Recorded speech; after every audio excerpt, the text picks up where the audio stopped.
real 8 o'clock coffee freshly ground in my Martin's coffee cup that I got 2 or 3 months ago when I was flush before I panicked and did a bad thing. I got a text from my landlord's niece by marriage this morning. I sent her a request to please snap a picture of her power of attorney document and send it to me, and she said, your attorney can contact Scott Lynch, who is, I guess, her attorney. I'm not giving you a copy. And I'm like, well, then I'm not going to deal with you because all I have is your word that you're a power of attorney. And she comes to my door and says, you can't ever talk to Roland or his son again. And I'm like, does your power of attorney actually give you authority to not allow anyone to talk to your uncle by marriage? Or does it just give you financial power of attorney? Or is it medical too, where, because medical power of attorney, you could probably do that, but I don't think financial power of attorney allows you to tell people not to talk. And it doesn't matter. I'm not dealing. I said, well, then if you won't provide me proof of your POA, then I guess I don't have to deal with you. And I need more copy. She doesn't understand. I'm not trying to be a jerk. I want proof that she has power of attorney. I want to know what her legal limits are, and I will forward it to my attorney, who will probably refer me to a landlord-tenant attorney, because she's a trial attorney, not that. But she works for a big firm, and I'm not giving out her information at the drop of a hat to have this girl harass her too. And I'm like, dude, she's really ignorant. She thinks she knows everything. And I used to work for lawyers, and I am not a lawyer. I do not know the law. I would never give anyone legal advice, ever. But I know a few things, and I know that if she wants to tell me, come to my door without notice and tell me I may never contact my landlord again, what am I going to do if my water runs out? Contact her, and she'll maybe get someone here? And I said, you don't give me proof of power of attorney, then I'm not dealing with you. Sorry, it's just your word for it, and you're just coming to my door being an ignorant, small-town, Maine, hodunk, horrible woman, coming to my door and knocking on it when I just got out of the shower. I just put my shirt on.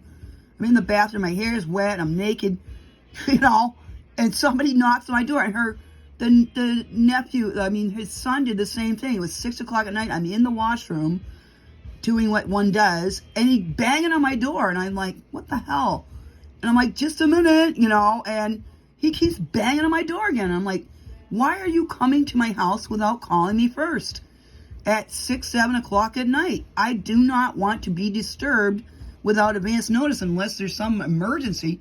And one day I was sitting in my chair by the fireplace, the electric thing, and he just walked right in my house, and he scared the crap out of me.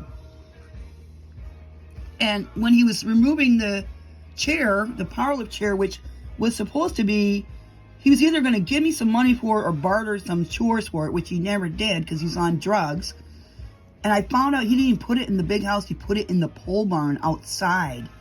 And then he lied to his father when he got out of prison for doing drugs or dealing drugs, and said he never wanted that chair. He came here, looked at the chair, and said, how much you want for it? I really could use a chair. I really want that chair. So I was, out of the goodness of my heart, saying, I will give it to you for cheap, or I will trade it for kind chores. And he never did a thing. He just took it away. And when he was coming in with his buddies, they were nice. I bent over to, because before these shelves were there, and it was a narrow passageway, and I bent over to pick up items off the floor to make way for this giant chair to be removed. And he said, Jennifer, why you bending over like you're giving it to me? And I was like, shocked. I was shocked that he said that to me, because I thought he was like a family member to me, because when Robert died, he was hugging me, and, it's before, I couldn't believe it, that he actually said, why are you bending over like you're giving it to me? That is nasty, rude behavior, and I will not tolerate that. And I looked at him, I'm like, what did you just say? And he thought it was funny. His friends were like by the door. Maybe they didn't hear it, maybe they did, but nobody talks to me like that, ever. And I can't tell his father, because his father said to me, I didn't do anything. It was him. And I'm like, you're letting your drug up son and his drugged up girlfriend live in your house, rent free probably, while you were in prison. And this is what they did. He put pig wire over the soffit ends, and the squirrels chewed right through that. These soffits are rotted. I have photos.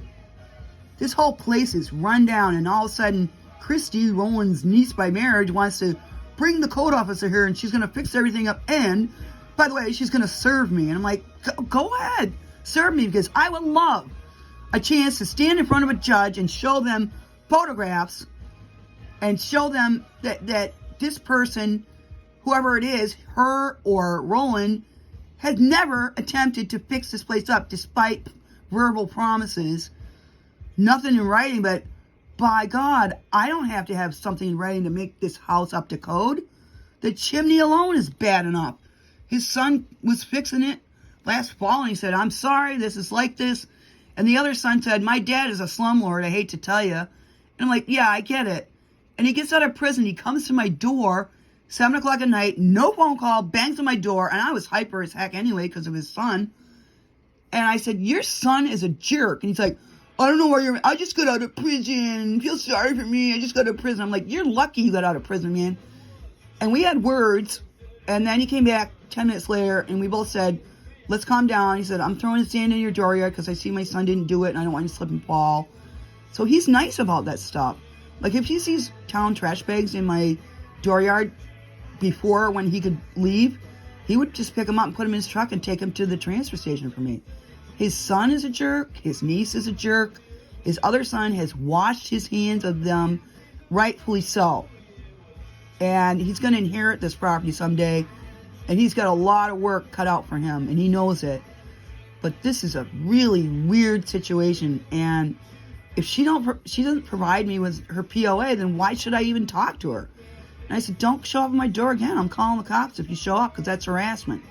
You don't just show up and bang on my door at any hour of the day without notice.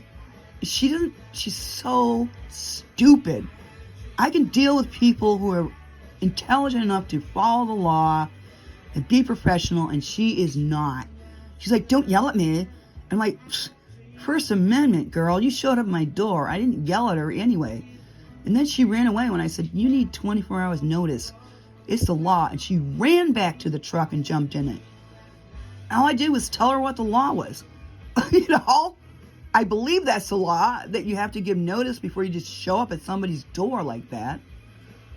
And usually we're casual here, and I don't mind it. My landlord comes down, I hear his truck rumbling. I know he'll let me drink my coffee. And he's cool. We're cool with each other, but these kids are whack, man. They're all about the drama. It's like my daughter, when she was a teenager, she's like, if you be mean to me, I'm going to call the cops on you. I'm like, there's the phone, dear. Call them up. And she did once or twice, and they came out, and they said, Jessica, you can't keep calling the cops on your mother for being your mother. If you ever call us again, we're going to take you into the jail and put you in the delinquent hall. And I said, go ahead, Jessica. You can't smoke cigarettes in delinquent hall. And she looked at me, and she decided to change her tune. She was a pill, man. And this girl has nothing compared to my daughter. Nothing. Well, I'm going to drink some more coffee and do my own thing. Apply for my jobs. Get the rest of this nail polish off because I was so sick of it last night. I'm like, bleh. Finish my apple tart because I got the baked apples. I got the shortbread crust.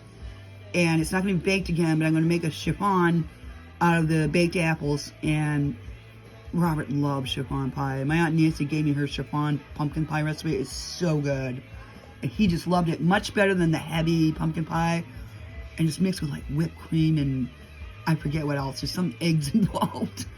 And I'm going to whip it good. And Michael Gurley's helping me this morning. Thanks, Michael Gurley. You're cool. This ultrasound album is tight, man. It is so good. If you spend money on one thing this year, buy Ultrasound by Michael Gurley, because that is a cool album. Everyone will love it. Old, young, and in between. That's my advice for you today. Have a good one. See you later, alligator.